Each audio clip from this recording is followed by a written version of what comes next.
buscado cuántas tendencias acerca del matrimonio y el divorcio existen en las iglesias actuales y he encontrado 4. La primera es la liberal, que permite el divorcio y el nuevo casamiento en cualquier momento, para cualquier persona, por cualquier causa. La segunda es la más restrictiva, que no permite el divorcio y nuevo casamiento en ningún caso, para ninguna persona y en ninguna circunstancia. Sin embargo, el debate se encuentra entre las otras dos. Una de ellas permite el divorcio bajo algunas circunstancias específicas, pero nunca el nuevo casamiento. Y la cuarta permite el divorcio y nuevas nupcias bajo algunas circunstancias específicas. Desde mi estudio personal, primero habla del diseño original de Dios para el matrimonio. Después Jesús habla acerca del deterioro del diseño original del matrimonio a causa de la dureza del corazón. Y en el punto número 3, que esperamos llegar con vida a ese punto número 3 porque es el más importante, se habla de la cláusula de excepción dada por Jesús para el divorcio. Y realmente lo que más probablemente te interesa conocer es el punto número 3, pero para que yo te dé el postrecillo, primero tienes que comerte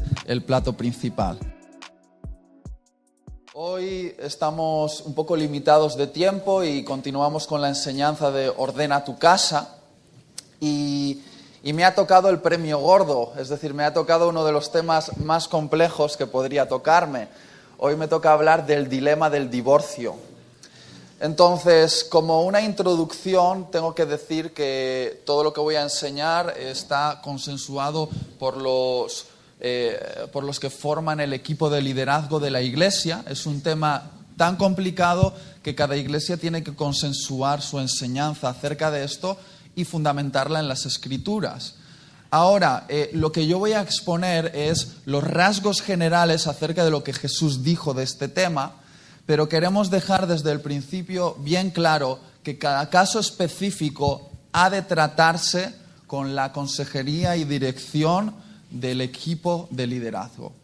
Y más en un mundo de caos, donde las familias están en un caos total, matrimonios que no son matrimonios, divorcios, múltiples parejas, una en un país, otra en otro, y todo el caos con el que nos encontramos de la vieja vida y la nueva vida en Cristo y qué hacemos con eso antiguo y demás. Cada caso debe ser tratado con la dirección del liderazgo.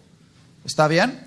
Entonces, si después de este mensaje te han surgido dudas, puedes acercarte a cualquiera del liderazgo y pedir una cita para tratar tu caso específico. Muy bien. Y también matizamos que esta es una iglesia que predica la nueva vida en Cristo, que las cosas viejas pasan y aquí todas son hechas nuevas. Es decir, quizá lo importante no es tanto cómo entras aquí, sino lo que vas a hacer después de escuchar este mensaje al salir de aquí. ¿Está bien? Es decir, hoy puede ser un día para poner orden en tu vida matrimonial, orden en tu vida familiar.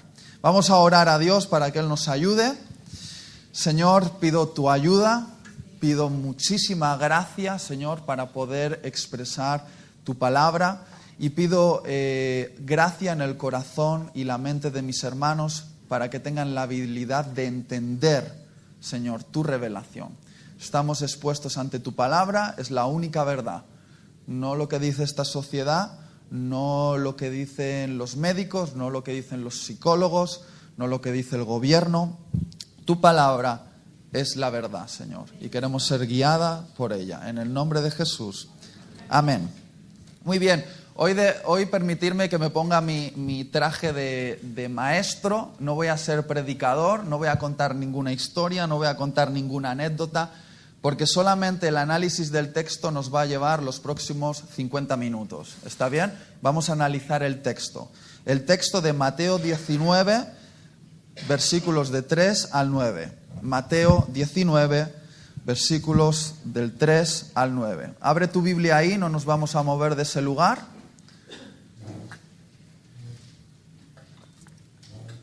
Podemos seguirlo aquí en la pantalla, dice así.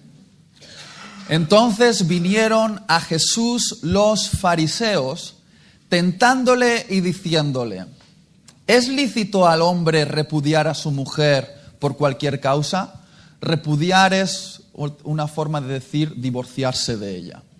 Él respondiendo les dijo: ¿no habéis leído que el que los hizo al principio varón y hembra los hizo. Y dijo, por esto el hombre dejará padre y madre y se unirá a su mujer y los dos serán una sola carne. Así que no son ya más dos, sino una sola carne. Por lo tanto, lo que Dios juntó, no lo separa el hombre. Le dijeron, ¿por qué pues mandó Moisés dar carta de divorcio y repudiarla? Él les dijo, por la dureza de vuestro corazón, Moisés os permitió repudiar a vuestras mujeres, mas al principio no fue así. Y yo os digo que cualquiera que repudia a su mujer, salvo por causa de fornicación, y se casa con otra, adultera. Y el que se casa con la repudiada, adultera. Muy bien, comenzamos en el versículo 3 con la pregunta. La pregunta que los fariseos le hacen a Jesús es esta. ¿Es lícito al hombre repudiar a su mujer por cualquier causa? Esta pregunta es precedida, según el Evangelio, por esta aclaración. Le hicieron esta pregunta para tentar a Jesús. ¿Qué significa la palabra tentar? Es otra forma de decir para poner una trampa a Jesús. Los fariseos vinieron, expusieron esta pregunta a Jesús para ponerle una trampa. ¿Por qué era una trampa? Porque en aquella época el tema del divorcio era uno de los temas más cuestionados en la cultura judía. Y existían diferentes escuelas rabínicas con diferentes posiciones acerca de si se podría uno divorciar de su mujer o no y en qué casos. Desde las más restrictivas a las más liberales. Algunas de ellas decían incluso que tú podías divorciarte de tu mujer si te quemaba la comida. Esto es historia. Entonces, cuando le están intentando poner a prueba, tentarle o ponerle una trampa, lo que querían es que Jesús se identificase con una de las escuelas, para de esta forma ponerle en conflicto con las demás. Lo que no entendían es que Jesús no se pondría de acuerdo con ninguna de las escuelas. A él no le importaba ponerse en desacuerdo con todas ellas y ponerse de acuerdo con el plan original de Dios. Él no se refiere a ningún rabino, sino que él se refiere a Dios mismo y a su plan original y se lo describe, poniéndose entonces en contra de todas las escuelas, ¿está bien? Y evidenciando el plan de su Padre para el matrimonio. Y comienza un poquito la aventura, esta discusión entre Jesús y los fariseos de esta manera, con esta tensión. Pero esta tensión no se terminó con Jesús, sino que continúa hoy en día en nuestras iglesias. Yo soy una persona un poquito analítica y he buscado cuántas tendencias acerca del matrimonio y el divorcio existen en las iglesias actuales, sobre todo en Occidente, y he encontrado 4. Son estas 4 tendencias. La primera es la liberal, que permite el divorcio y el nuevo casamiento en cualquier momento, para cualquier persona, por cualquier causa. La segunda es la más restrictiva, que no permite el divorcio y nuevo casamiento en ningún caso, para ninguna persona y en ninguna circunstancia. Os doy una pista, esta iglesia no cree ninguna de esas 2. ¿Está bien? No creemos ni el caso más liberal ni el caso más restrictivo. Creemos que ninguno de los 2 tiene fundamento bíblico suficiente como para creer una de esas 2. Sin embargo, el debate se encuentra entre las otras 2, la 3 y la 4. Una de ellas permite el divorcio bajo algunas circunstancias específicas, pero nunca el nuevo casamiento. Y la cuarta permite el divorcio y nuevas nupcias bajo algunas circunstancias específicas. Para dejar claro y no dejar un halo de misterio hasta el final, diré que la Iglesia Sion considera el punto número 4. Nosotros creemos que el divorcio y el nuevo casamiento está permitido por Dios, pero solo en unas circunstancias muy concretas. ¿Está bien? Esa es la posición. Ahora, ¿cómo vamos a dividir el texto? Lo vamos a dividir en 3 secciones. Este texto, desde mi estudio personal, primero habla del diseño original de Dios para el matrimonio, del versículos 4 al 6. Después Jesús habla acerca del deterioro del diseño original del matrimonio a causa de la dureza del corazón, del 7 al 8. Y en el punto número 3, que esperamos llegar con vida a ese punto número 3 porque es el más importante, se habla de la cláusula de excepción dada por Jesús para el divorcio. Y realmente lo que más probablemente te interesa conocer es el punto número 3. Pero para que yo te dé el postrecillo, primero tienes que comerte el plato principal. Porque sin los otros 2 puntos primero no podrás entender el tercero. ¿Está bien? Vamos a analizar el primer punto, el diseño original de Dios para el matrimonio, que es esta parte del texto. Vamos a ir línea por línea. 4 subpuntos en esta primera parte del texto. El primero es el siguiente. Adelante. Él respondiendo les dijo, ¿no habéis leído que el que los hizo al principio? Paramos ahí. Jesús solamente con esta frase está ya remarcando 2 cosas. Lo primero es que el matrimonio fue idea de Dios. Y lo segundo es que fue la primera institución que Dios creó. Que el matrimonio es idea de Dios queda patente solamente al tomar uno de estos libros, que se llama ¿cómo? La Biblia. ¿Con qué comienza este libro? Con una boda. ¿Con qué termina este libro? Con una boda. Es decir, si para Dios no fuesen importantes los matrimonios, ¿tú crees que Él empezaría su libro sagrado con la boda de Adán y Eva y la terminaría con la boda de la Iglesia y Jesucristo? Es decir, las bodas es un asunto importante para Dios. Y nos damos cuenta de que a diferencia de esta sociedad, para Dios el matrimonio no solamente es una cosa sentimental. Para Dios el matrimonio es una promesa, es un pacto. Según la Biblia, el matrimonio no se basa solo en el amor romántico. Tiene que contenerlo, pero no se basa solo en eso, sino que el matrimonio se basa en lo que uno está dispuesto a perder para ganar a la otra persona. Y el matrimonio se refleja perfectamente en su esencia en la relación de Jesucristo con la humanidad. Cuando yo veo a Jesús pasando por la cruz, yo veo a un hombre que por su mujer, la Iglesia, está dispuesto a perder toda su sangre para ganarla a ella. Y no estoy hablando de que el matrimonio existe para sufrir y para que te maltraten, pero no nos engañemos, el matrimonio tampoco existe solo para hacerte feliz.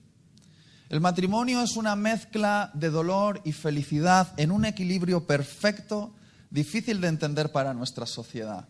Porque el matrimonio es sacrificio. Un sacrificio que se hace por amor a la otra persona. Y obviamente ese sacrificio tiene que ser bidireccional. Si solo se sacrifica una de las 2 partes, algo no está funcionando bien. Pero lo que quiero dejar claro es que el matrimonio no se fundamenta sobre el hecho de que tú seas feliz, tengas mariposas en el estómago o que te sientas en un estado de romanticismo. El amor es un pacto que se asienta sobre el sacrificio. El sacrificio de perder muchas veces a tu orgullo, a tu vanidad, a tus planes personales, porque amas tanto a la otra persona que el intercambio te merece la pena. ¿Me estoy explicando hasta aquí? Entonces es una mezcla de dolor y felicidad, y no me entendéis mal, no estoy diciendo que estéis ahí para que alguien os maltrate, ¿vale? No estamos diciendo esto, pero tampoco entiendas el matrimonio como solamente el hecho de ser feliz constantemente. Significa sacrificio, lo vemos en la historia de Jesús. Y lo segundo interesante de este punto es que cuando Dios creó el universo, dijo, todo es bueno. Pero miró a Adán, que estaba solo, y dijo, no, esto no es bueno. Fíjate lo que dijo. Dijo, no es bueno que el hombre esté solo. O sea, creó las cucarachas y dijo, esto es bueno. Pero cuando vio al hombre solo, dijo, esto no es bueno. Lo único que no era bueno que creó Dios fue la soledad del hombre. Entonces le creó su ayuda idónea, la mujer. Y no sé si te das cuenta de que la única institución que Dios creó antes de la caída fue el matrimonio. No creó ni instituciones religiosas, ni políticas, ni civiles antes de la caída. Todas esas vinieron después de la caída y siempre están marcadas con algún toque de pecado, pero el matrimonio fue la primera institución que Dios creó en el mundo perfecto. sea que para los que creen que el matrimonio es una maldición, no. Fue creado antes de la caída. Imaginaros si para Dios el matrimonio es importante. ¿Hasta aquí lo hemos entendido? Punto 2. Siguiente. Varón y hembra los hizo y dijo, por esto el hombre dejará padre y madre y se unirá a su mujer. En este texto yo descubro otras 3 cosas, solo aquí. Lo primero es que Jesús está definiendo el matrimonio y lo está definiendo como una unión monógama y heterosexual. A ver si nos entendemos. Según Jesús, el matrimonio tiene que ser entre un solo hombre y una sola mujer y siempre entre 2 personas de diferente sexo. No cabe otra posibilidad. No es entre muchos hombres y muchas mujeres, ni entre hombre y hombre, mujer y mujer. Es monógamo y heterosexual. Esa es la definición que Jesús da, claramente. Y quien quiera encontrar en la Biblia argumentación para los matrimonios homosexuales tendrá que tergiversar mucho el texto para encontrarlo. Ahora, alguno puede llegar aquí al punto, bueno, pero en el Antiguo Testamento sí existía la poligamia. Muy bien, la poligamia fue resultado de la dureza del corazón, exactamente igual que el divorcio. Después hablaremos de esto. Y no fueron nunca mandatos de Dios, fueron concesiones de Dios, que es diferente. A veces Dios tiene una voluntad permisiva, permite cosas porque la humanidad no está lista para vivir en su plan original debido al pecado. Entonces, es monógama y heterosexual. Y además hay un punto ahí, como el hombre y la mujer tienen que dejar padre y madre, tiene que ocurrir esta unión en la edad adulta. Ahora, ¿la edad adulta es a los 18 años? No, esos 18 años lo hemos establecido nosotros desde nuestra concepción social. Pero tiene que ocurrir el matrimonio cuando el hombre y la mujer están listos para abandonar la casa del padre y de la madre y crear un nuevo núcleo familiar. ¿Vale? En algunas culturas esto es a los 16 años. En la nuestra ocurre a los 30 o más. Bien, pero para mí lo importante aquí es que un matrimonio no puede ser con una niña. No puede ser con un niño. Tiene que ser con una persona que esté lista para crear un núcleo familiar nuevo. Tiene que estar en una edad adulta. Por lo tanto, matrimonios que se hacen con niños que no están capacitados para eso también está prohibido por Dios. La ley de Dios prohíbe enfáticamente cosas como la poligamia, la unión homosexual, el incesto y la zoofilia. Y sí, hermanos, todas estas 4 cosas que acabo de decir están descritas en el Antiguo Testamento como prácticas perversas que Dios prohíbe para el matrimonio. Lo segundo que yo encuentro solamente en este texto es que para Dios el matrimonio es un acuerdo civil. Por favor, ponme el siguiente texto. Romanos 7:2 dice que la mujer casada está sujeta por la... ¿Qué palabra es esta? Ley a su marido. Romanos 13:1 dice, someteos a las autoridades superiores. ¿Qué quiero decir con esto? Que para Dios, tu matrimonio, para ser aprobado por Él, tiene que estar aprobado por las leyes civiles. Dios no puede dar su sello de aprobación a tu matrimonio si solamente te casaste por la iglesia. Y cuando estoy hablando de casarte por la iglesia, estoy hablando que simplemente a algunos les echaron los polvos mágicos, dijeron, estáis casados, amén, os bendecimos. Pero si tú no estás legalmente aprobado por la ley como matrimonio, tú no eres un matrimonio aprobado y bendecido por Dios. Porque para Dios es más importante, fíjate lo que te voy a decir, estar en orden con la ley que casarte dentro de la iglesia. Te lo explico. Si tú vas al ayuntamiento, organizas todos los papeles y te casas legalmente, te estás casando delante de Dios, seas cristiano o no cristiano. Pero si vienes aquí, haces una ceremonia churrifly sin ningún tipo de vinculación legal, esto que hemos hecho aquí no puede aprobarte delante de Dios si no hay papeles legales por medio. ¿Me he explicado con suficiente claridad? Por lo tanto, si tú estás en una condición donde tus papeles no están legales, estás desobedeciendo a Dios como cristiano. Él no puede aprobar tu matrimonio si no está basado en la ley civil. ¿Me he explicado con suficiente claridad? Dime amén. Muy bien. Y el tercer punto, no solo que es una unión monógama y heterosexual, no solo que tiene que estar de acuerdo con las leyes civiles, ¿vale? Y no estamos hablando de leyes civiles después de una segunda o tercera guerra mundial, donde hay un caos, donde tus papeles se han perdido y se han quemado todos los registros civiles. No, estamos hablando de una sociedad que funciona, ¿vale? Que a algunos les gusta llevar esto a la situación apocalíptica. No, y tío, pero ¿qué pasa si yo nací en un país y el país ha desaparecido y han quemado todos mis registros? Bueno, pues habla con el pastor a ver qué podemos hacer contigo, ¿vale? Pero el tercer lugar, y que cierra este ciclo, es el pacto, ¿vale? No solo una unión monógama y heterosexual, no solo un acuerdo civil, sino que también es un pacto. Los pactos es algo espiritual, que en la Biblia siempre se cierran con derramamiento de sangre. Tú cuando te casas haces un pacto y entonces dices, tío, ¿dónde está el derramamiento de sangre? Muy bien, es en la relación sexual. Cuando el marido y la mujer consuman el matrimonio, normalmente en la virginidad siempre hay un sangrado, eso lo sabemos. Esa sangre es una representación simbólica de un pacto cerrado, un pacto con esa persona. Por lo tanto, para Dios sí es muy importante la relación sexual. La consumación sexual es lo que pone el sello de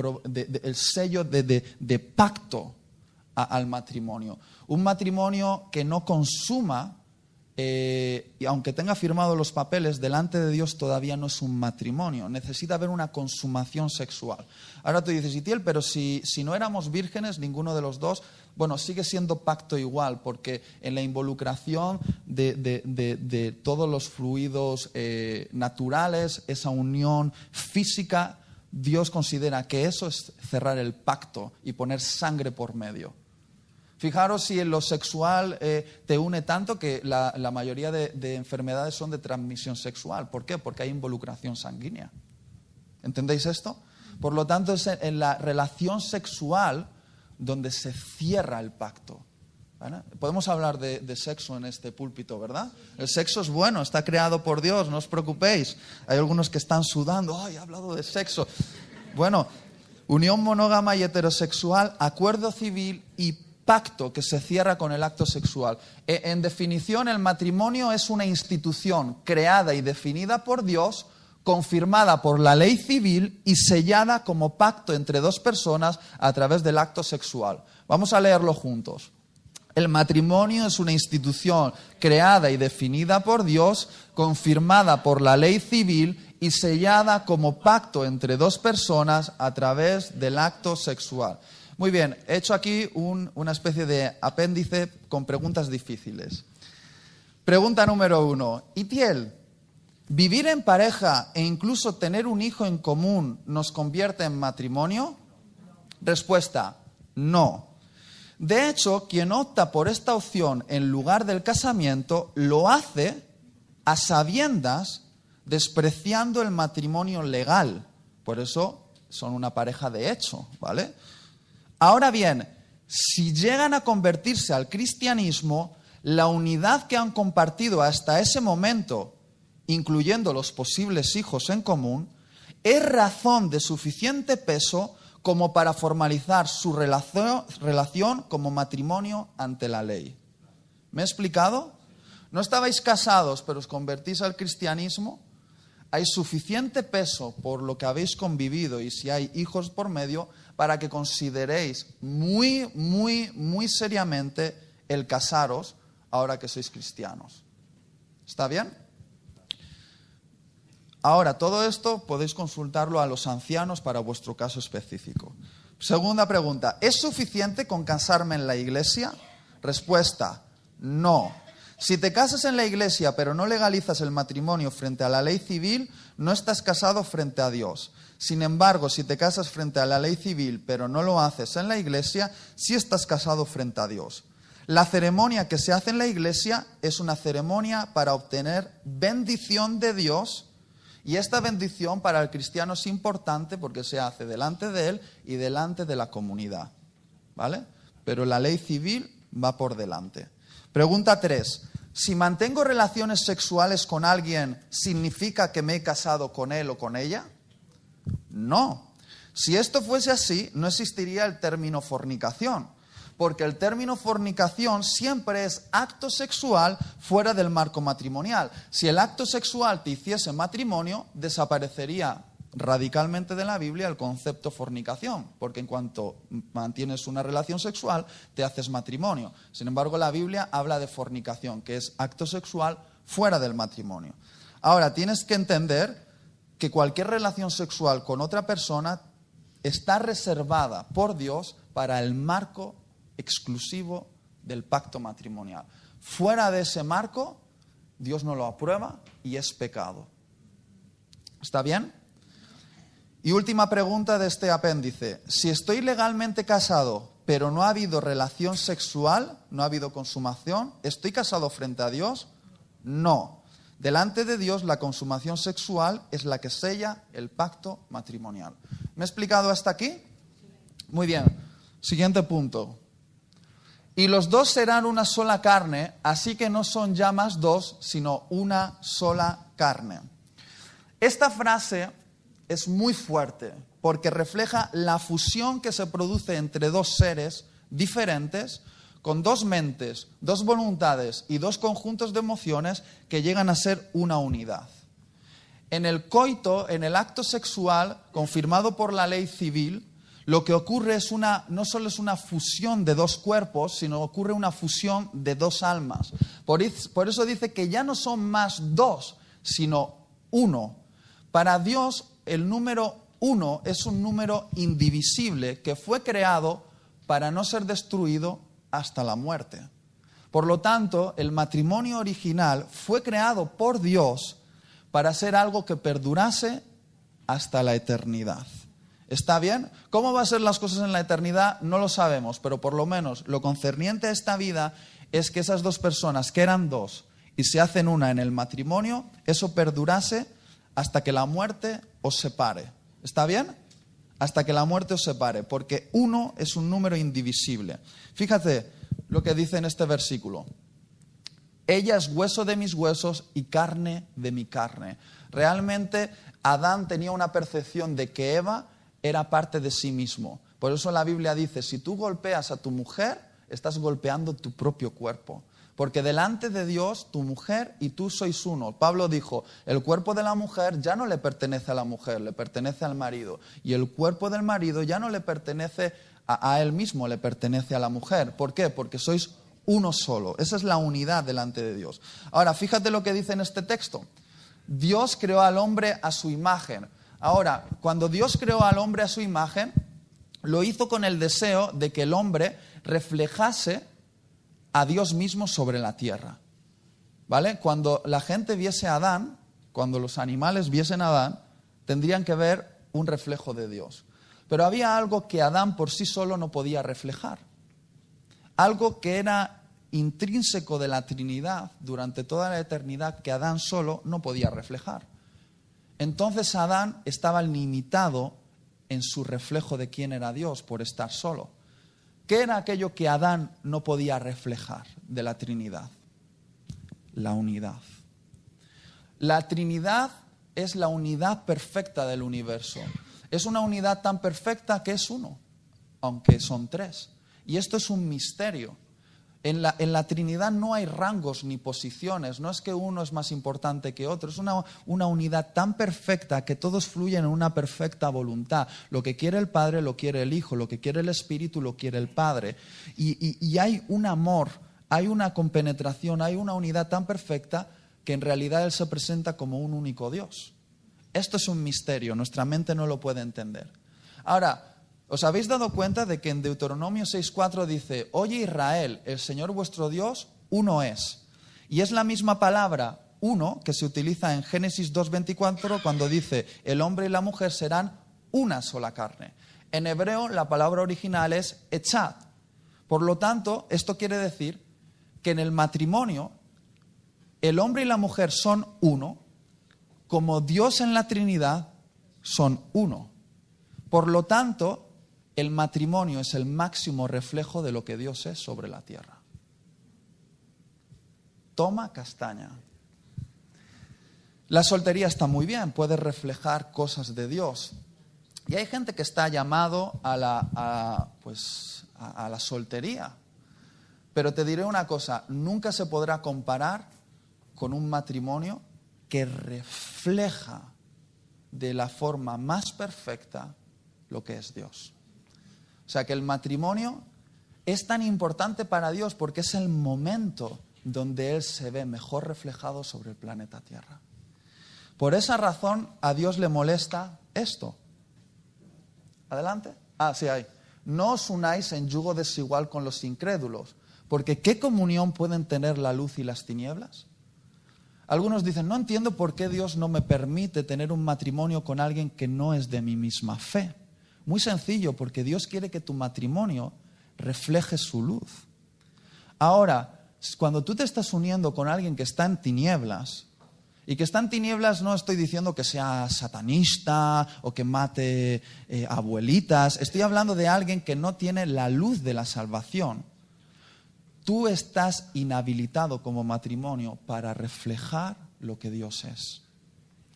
Ahora, solo te lo voy a decir así. Dios prohíbe enfáticamente desde la primera página hasta la última página los matrimonios con gente que no comparta tu misma fe. Esto no es una cuestión de salvación, pero es una cuestión de tu paz para toda la vida. Porque ¿no crees que es muy triste dormir en la cama con alguien que es la persona que más amas, pero saber que vais a pasar la eternidad en dos lugares diferentes? Dios quiere evitarte ese gran sufrimiento y depresión, y porque te ama te dice, no te unas en yugo desigual. Porque además de la tristeza que vas a experimentar, es que eso te invalida para ser el reflejo de unidad que Dios quiere que sea. Porque ¿cómo van a ser uno las luz y las tinieblas? Ahí está el punto. ¿Cómo? ¿Qué hay más diferente que la luz y las tinieblas? ¿Me estoy explicando hasta aquí? Muy bien. Punto número 4 y terminamos esta sección. Adelante. Por lo tanto, lo que Dios juntó, no lo separa el hombre. Toda vuestra atención ahora. No sé cómo voy a poder ser más enfático en este punto. Podría gritar, podría rasgarme las vestiduras, pero por favor, no lo voy a hacer porque estoy muy blanquito y me da vergüenza. Pero quiero que entiendas que esta es la parte más importante de este punto. Dios está involucrado en el matrimonio. El hombre está involucrado en el divorcio. Te lo voy a volver a decir. Dios está involucrado en el matrimonio. El hombre está involucrado en el divorcio. Dios, lo que Él ha unido en el cielo, incluso cuando ese matrimonio no eran cristianos, pero se unieron, Él ha hecho algo en el cielo que Él ha unido. Y Él espera que aquí en la tierra nadie rompa esa unión. Fíjate lo que Dios siente por el divorcio. Malaquías 2:16. Atención, porque Jehová Dios de Israel ha dicho que aborrece el repudio. Otra traducción dice, odia el divorcio y al que cubre de iniquidad su vestido. Dijo Jehová de los ejércitos, guardaos pues en vuestro espíritu y no seáis desleales. Fíjate lo que dice, guárdate en tu espíritu, no seas infiel, porque con tu mujer, con tu marido, eres uno. Y dice, Dios odia cuando esa unidad tan íntima y fusionada es rota. Lo odia con todo su corazón. El divorcio es algo que Dios odia. Y no puedo ser más enfático con esto, solo puedo decir que Él lo odia. Por lo tanto, ha de evitarse a lo máximo, hasta la última consecuencia, ha de evitarse el divorcio, porque el divorcio siempre trae consigo múltiples males, hijos que crecen en casas desestructuradas. El divorcio siempre incluye que una de las dos partes se ha rendido al pecado de alguna manera. El divorcio a veces incluye historias de violencia, historias de mentiras, historias de infidelidades. El divorcio no viene por sí solo. El divorcio siempre viene envuelto en toda clase de males y Dios odia esto. Lo odia con todo su corazón. Muy bien, llegamos al punto 2. Adelante. Hemos visto el plan original de Dios. Él ama el matrimonio, odia el divorcio. Pero llegamos a este punto número 2, donde vemos el deterioro del diseño original del matrimonio a causa de la dureza del corazón del hombre. ¿Está bien?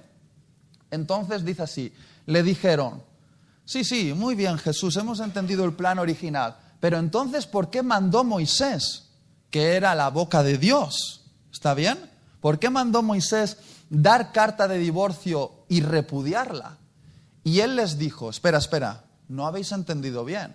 Por la dureza de vuestro corazón, Moisés os permitió, di conmigo, permitir, repudiar a vuestras mujeres, mas al principio no fue así. ¿Veis estas dos palabras? ¿Cómo empezaron ellos?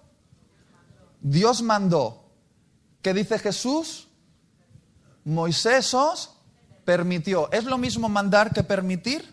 No, son dos cosas diferentes. Ahora, para que nos expliquemos bien, voy a enseñaros el único texto al cual hacían referencia estos fariseos. Es el de Deuteronomio 24, es este. ¿Bien?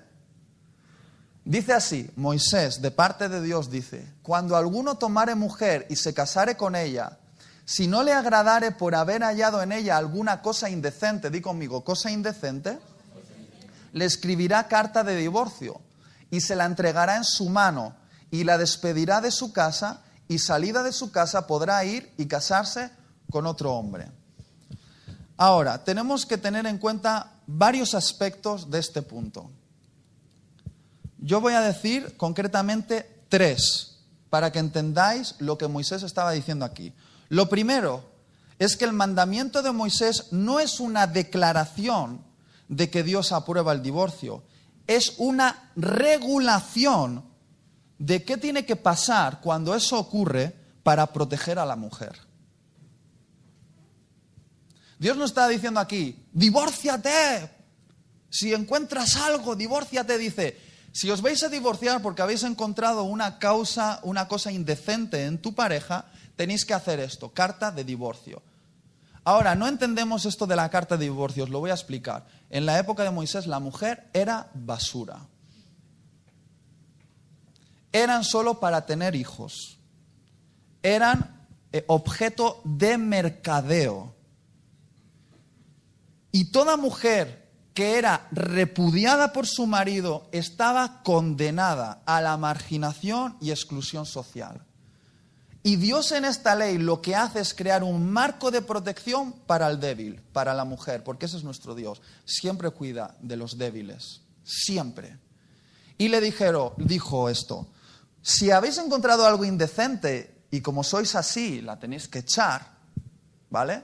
Os permito esto, que llaméis legalmente a los magistrados de la época y que delante de ellos deis a vuestra mujer una carta de repudio donde ponga concretamente por qué la echáis. Porque algunos las echaban simplemente porque se aburrían de ellas. Tiene que ser una cosa indecente, ¿vale? Y tiene que ser con testigos. Y cuando le estáis dando esta carta, queda evidente de que ella sale de esta unión no porque haya sido la adúltera, porque la adúltera las mataban. Con esta carta, ella era libre de volver a rehacer su vida matrimonial. Es decir, esa carta era un acto de misericordia de Dios para proteger a la mujer. Me estoy explicando con suficiente claridad, pero que Dios diese esa carta no significa que Él estuviese diciendo divórciate, sino dijo, si lo vais a hacer, hacedlo protegiendo al débil. Ese es el punto número 1. Y por cierto, el concepto de una cosa indecente no es una cosa cualquiera, ¿vale? Una cosa indecente en el original tendría que ser una cosa de bastante gravedad. Segundo, el segundo punto de esto, La respuesta de Jesús no está contradiciendo el mandato de Moisés, sino que le está dando la interpretación correcta. Constantemente en el Sermón de la Montaña oís a Jesús esta frase: oísteis que fue dicho, mas ahora yo os digo. ¿Qué está contradiciendo? ¿La ley? No, porque fíjate lo que dice Jesús. Dice, yo no he venido a anular la ley, sino a cumplirla. Entonces, cuando dice, oísteis que fue dicho, ¿a quién se refiere? A la interpretación de los fariseos. Porque el problema no era lo que Dios había dicho, sino la interpretación de los fariseos.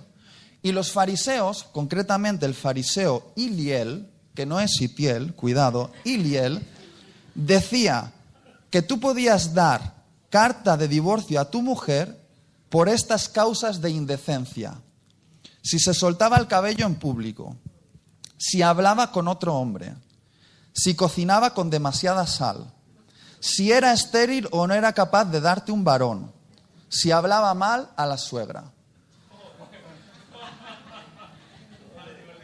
Es historia, es historia. Por lo tanto, lo que Jesús está haciendo no es anular lo que Moisés dijo, está anulando la interpretación de los rabinos acerca de lo que Dios dijo. ¿Nos estamos explicando con claridad? Último punto es este. Jesús aclara que Dios, a través de Moisés, no mandó repudiar a sus mujeres, sino que solo lo permitió, y lo permitió por la dureza del corazón de un pueblo pecador. Pon conmigo esta palabra. Dureza de corazón significa rebelión constante. ¿Quiere decir que en el plan original de Dios existía el divorcio? No, pero como el pueblo era terco y rebelde, para evitar males mayores, evitar males como que los hombres asesinasen a sus mujeres. Aquí en nuestra sociedad occidental, esto no nos parece lejos, pero eso ocurría. Para evitar el asesinato de sus mujeres, Dios permitió, di conmigo, no mandó, permitió. Y era solo como una permisividad para un mal menor, como la poligamia. Hombres de Dios en el Antiguo Testamento fueron polígamos. ¿Quiere decir que ese era el plan de Dios? No. Pero Dios lo permitió. Son misterios, pero siempre lo permite por la dureza del corazón, porque el hombre tiende al mal. Tiende al mal. Ahora, dile al que tienes al lado, ahora viene la parte 3, lo que yo estaba esperando.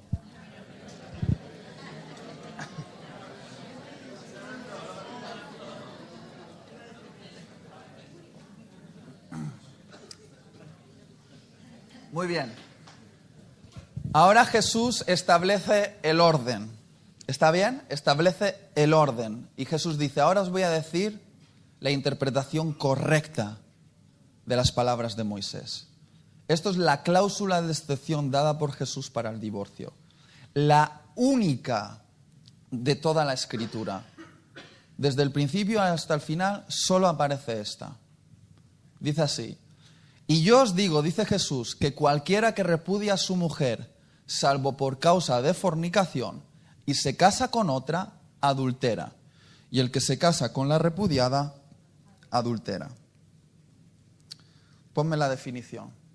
Necesito toda vuestra atención ahora, si no, la vamos a liar. ¿Está bien? El divorcio y nuevo casamiento solo es permitido por Dios en caso de fornicación, de alguna de las dos partes, invalidando así el pacto matrimonial. Todo divorcio y nuevo casamiento producido por cualquier otra causa es visto por Dios como adulterio de los divorciados con sus nuevas parejas, ya que el pacto matrimonial no ha sido invalidado. Dos cosas voy a tratar de aquí. La primera es la cláusula por fornicación deriva de la palabra griega porneia, que es una palabra muy amplia que se puede traducir en otras Biblias como inmoralidad sexual. Lo que está diciendo Jesús, por favor, es que el pacto de unidad entre dos personas debe ser hasta la muerte o hasta que una de las dos partes involucre a una tercera y rompa el pacto. ¿Y cómo lo involucra a una tercera? Con otra unión sexual. Como la unión sexual crea una sola carne, si una de las dos partes busca a una tercera persona y se une con ella, está invalidando el pacto inicial. Pero inmoralidad sexual no solo es infidelidad. Entran cosas como estas. Adulterio, la más evidente. Que tu pareja se declare homosexual y que quiera irse con alguien de su mismo sexo. La prostitución, que se vaya de prostitutas. El incesto, que nos echamos la mano en la cabeza, pero también existe. O zoofilia. Está diciendo cualquier acto sexual perverso donde una de las dos partes rompa el pacto uniéndose sexualmente a otra persona, invalida el pacto original. Por eso la Biblia dice en 1 Corintios 6:16, ¿o no sabéis que el que se une a una ramera, es decir, una prostituta, es un cuerpo con ella? Porque dice, los dos serán una sola carne. ¿Tú con cuántas personas puedes ser una sola carne? Con una sola. Por lo tanto, si tú metes a una tercera persona, estás invalidando el pacto original. En ese caso, Dios te da permiso. No es que te mande, te da permiso para que te divorcies de esa persona que ha sido infiel al pacto y que puedas iniciar una nueva vida con otra. Ahora, aquí viene la pregunta difícil. ¿Qué hacer si no se cumple la cláusula de excepción por inmoralidad sexual, pero hay causas graves que impiden la convivencia? Ahora, cuando estoy hablando de causas graves que impiden la convivencia, me estoy refiriendo a maltrato, que una de las dos partes esté maltratando con violencia a la otra parte, que una de las dos partes se gaste todo el dinero en tragaperras, que una de las dos partes sea un cocainómano. Es decir, no estoy hablando de, no, es que me dejan los calcetines en un lugar donde no quiero, o ya somos incompatibles en caracteres.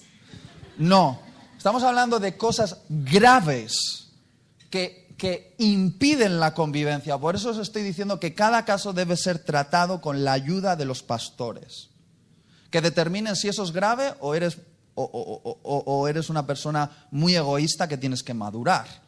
Bien, si estamos hablando de cosas graves, ¿qué pasa? Jesús señala claramente que el vínculo matrimonial se rompe solamente cuando uno de los dos comete inmoralidad sexual con una tercera persona. Mientras eso no ocurra, el pacto sigue vigente. Pero sí que puedes hacer algo. Te puedes separar, pero no te puedes volver a casar hasta que la otra persona rompa el pacto. Y nunca como cristiano tú tendrías que ser el primero en romper el pacto. Para que quede claro esto, pongo el texto clave. 1 Corintios 7. Pero a los que están unidos en matrimonio, mando no yo, sino el Señor, que la mujer no se separe del marido. Y si se separa, quédese sin casar. O reconcíliese con su marido, y el marido no abandone a la mujer. Y a los demás yo os digo, no el Señor. ¿Quién dice? Los demás. Yo os digo, no el Señor. Esto es una cosa que Pablo propone. Si algún hermano tiene mujer que no sea creyente y ella consiente en vivir con él, que no la abandone. Y si una mujer tiene marido que no sea creyente y él consiente en vivir con ella, no lo abandone. Porque el marido incrédulo es santificado en la mujer y la mujer incrédula en el marido. Pues de otra manera vuestros hijos serían inmundos, mientras que ahora son santos. Pero si el incrédulo se separa, sepárese. Pues no está el hermano o la hermana sujeto a servidumbre en semejante caso, sino que a paz nos llamó el Señor. Explico y tienes que estar muy atento.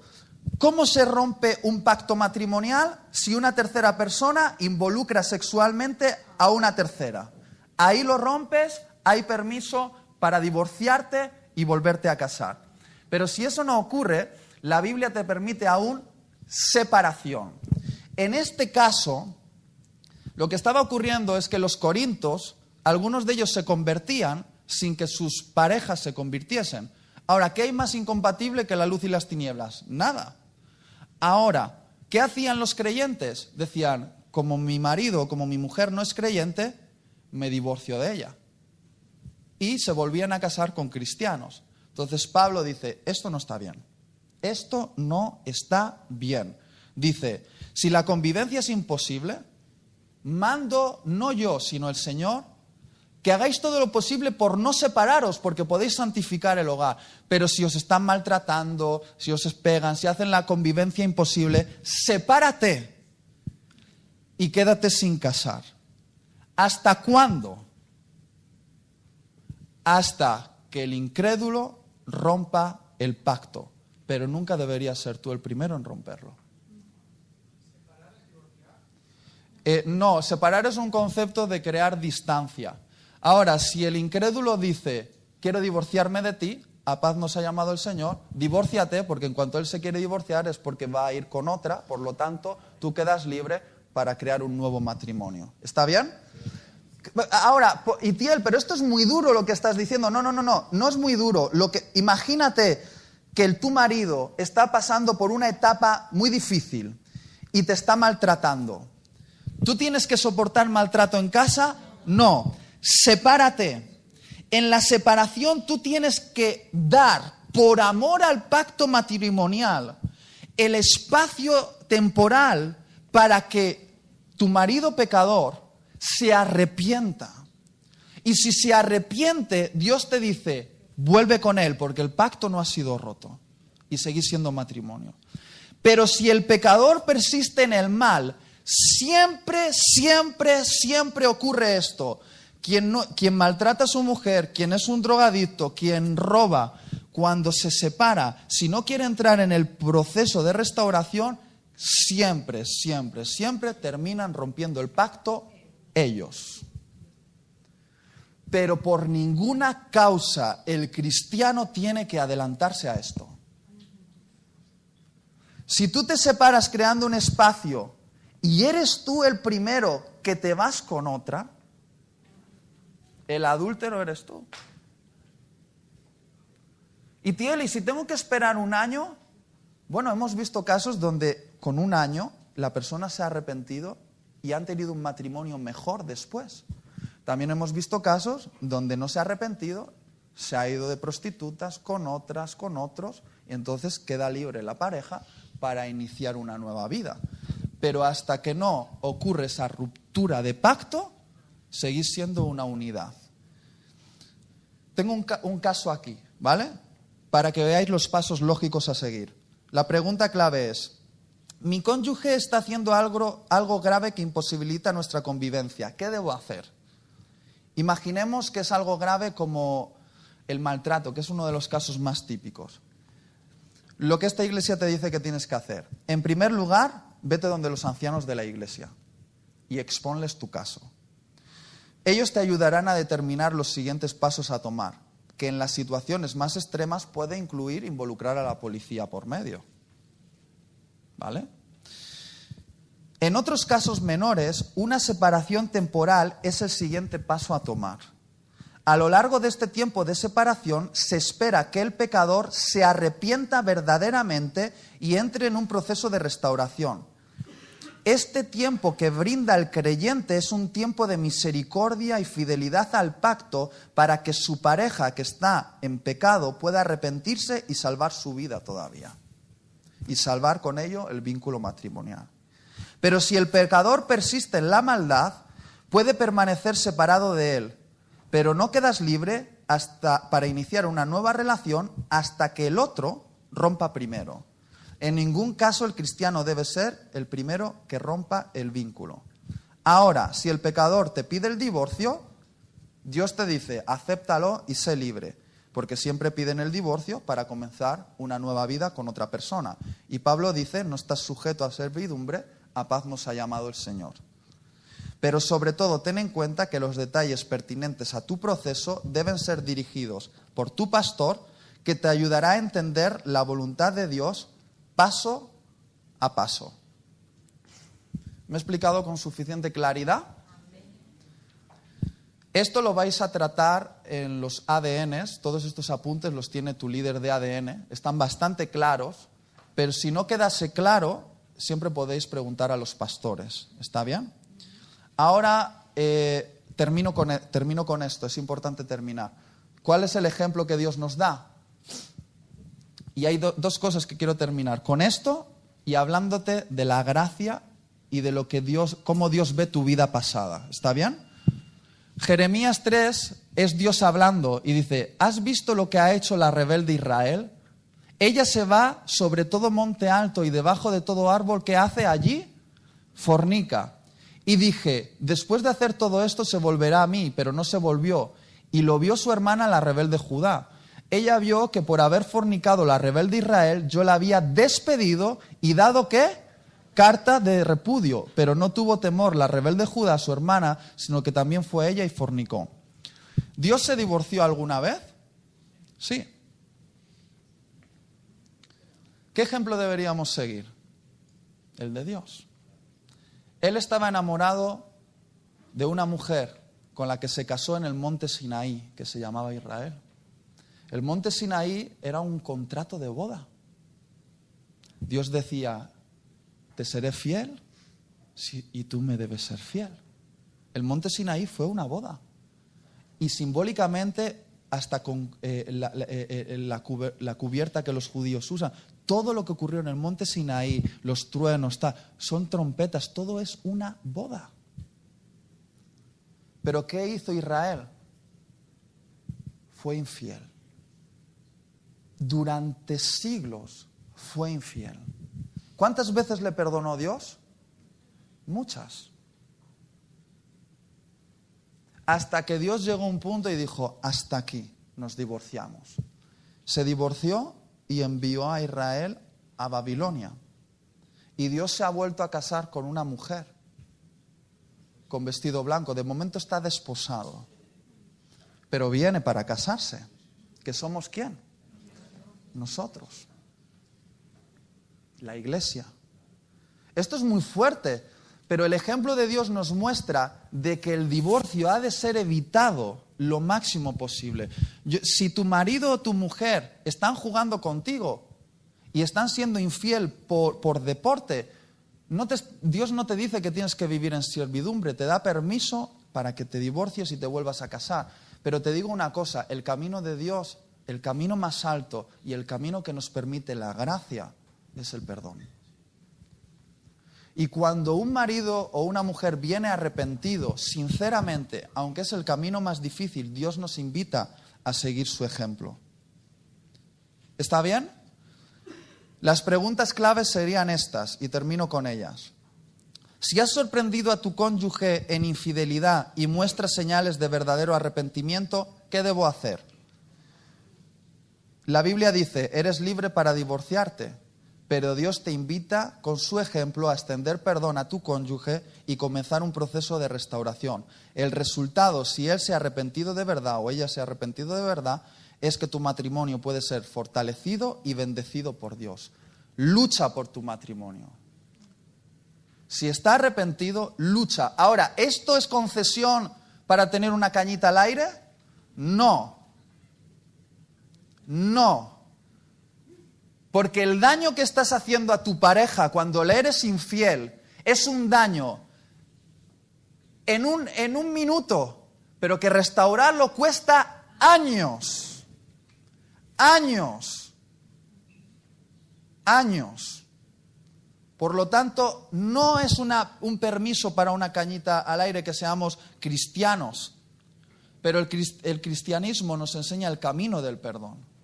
Y nosotros, en una sociedad de divorcio express, luchamos por los matrimonios. ¿Está bien? Segunda pregunta. Si mi cónyuge persiste en alguna práctica pecaminosa que no sea de inmoralidad sexual, pero que dificulta el matrimonio, ¿qué debo hacer?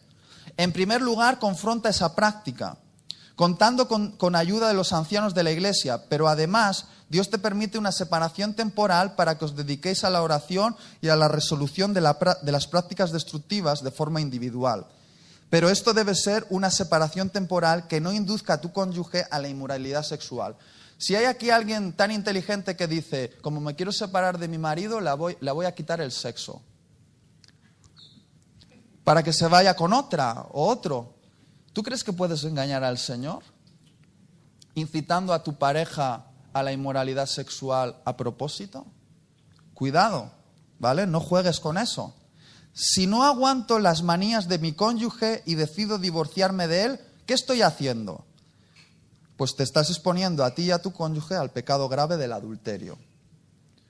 Y la última pregunta, y que es con la que todo el mundo se está quedando ahora. Itiel, si antes de convertirme tuve varios matrimonios donde yo fui el culpable de su fracaso, ¿hay esperanza para mí? Todo aquello que hiciste en tu ceguera antes de la conversión ha quedado atrás. Según la Biblia, eres una nueva criatura. Las cosas viejas han pasado, incluido los adulterios y fracasos matrimoniales. Dios te invita a caminar en esta nueva vida con esperanza, pero siendo responsable con las consecuencias de tus actos pasados. Por ejemplo, si tienes hijos, tienes que cuidarlos. Aunque Dios te perdona y quedas libre para iniciar una nueva vida, porque si Pablo, siendo asesino, Dios lo perdonó y llegó a ser apóstol, tú siendo adúltero, ¿no crees que Dios también puede permitirte ser un marido fiel, una esposa fiel? Sí, eso se llama gracia. Y esta última pregunta, que hay algunos casos. Itiel, fui creyente a mi manera, muchas veces creyente al estilo cultural, ¿vale? Pero me rebelé a Dios durante años y en esa rebelión me lo pasé muy bien, adulterando con otras personas. Me divorcié de mi cónyuge y me casé con otro. Ahora hemos tenido un encuentro verdadero con Dios y mi cónyuge, con el que he sido infiel, mi nuevo cónyuge, y yo nos hemos convertido. ¿Somos perdonados realmente de nuestro adulterio? Esta pregunta es súper fuerte. Es decir, fuiste cristiano, te fuiste con otro hombre, fuiste adúltero, dejaste al cristiano herido y tal. Tú viviste 10 años de pecado, pero te encuentras con Dios y con tu nueva pareja os convertís. ¿Eres perdonado? Con mucho temor y temblor, sin querer quitar peso a la gravedad del adulterio que has cometido, tengo que decir que Dios puede perdonarte si realmente te has arrepentido de tu rebelión. Como a la mujer sorprendida en adulterio, Jesús dice a los que sinceramente se arrepienten, yo no te condeno, pero vete y no peques más. Solo Jesús conoce las profundidades de tu corazón y solo Él puede determinar si has experimentado un verdadero arrepentimiento y cambio de vida. Recuerda que Él no puede ser burlado. Termino con esto. Yo no te condeno, pero vete y no peques más. Hay gracia, hay perdón, pero a partir de que sabes esta verdad, ahora se trata de lo que vas a hacer. Si no estás casado legalmente, cásate legalmente. Si estás pensando en el divorcio porque no aguantas a tu marido o tu mujer, porque ya no es como al principio, recuerda que Dios luchó por su matrimonio. Recuerda que eres uno hasta que uno de los dos rompa. Pero qué triste sería que tú rompieses o incitases a tu cónyuge a romper el pacto. Incluso, aunque haya pasado algo grave, recuerda que el camino de Dios es el perdón. Puedes perdonar a tu cónyuge si verdaderamente se arrepiente y luchar por tu matrimonio. Si todo eso fracasa y él rompe o ella rompe el vínculo, quedas libre. Ahora, ten cuidado, elige bien. El matrimonio no es una cosa de tengo ganas de tener compañía e ir al cine. Jóvenes, casarte solo porque quieres tener una relación sexual es una muy mala idea. Esa persona delante de Dios es la persona con la que deberías morir. Elige bien. Dedica tiempo a la elección. ¿Está bien? Es una de las decisiones más importantes de tu vida.